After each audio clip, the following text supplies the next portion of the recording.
the level of the programmer. What they are expecting is to manufacture bodies and minds. Now you say, what is that? What's the purpose of that? Oh, very simple. I told you about the new human beings. Now they've come out to the open to tell you that's what they want to do. They feel that the current crop of human beings is a problem, especially those in Africa and Asia.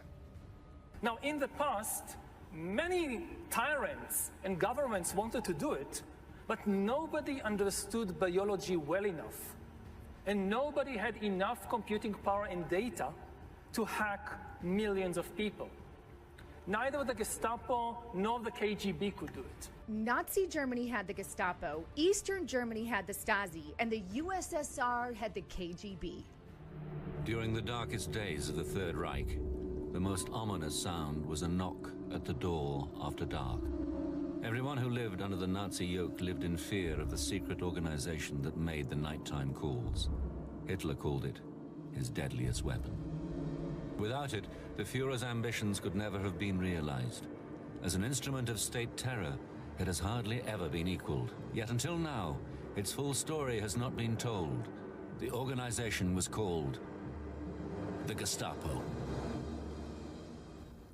In spite of the evil works of these once-upon-a-time powerful organizations, such as Gestapo and KGB, the degree of their influence and dominion was nothing compared to how much authority and control the transhumanists seek to wield over mankind. In effect, this is more sinister. It's a plan to create bodies and minds until the existing world of humans are regarded as useless. What we're talking about now is like a second industrial revolution, but the product this time will not be textiles or machines or vehicles or even weapons. The product this time will be humans themselves. We are basically learning to produce bodies and minds. Bodies and minds are going to be, I think, the two main products of the next wave of all these changes.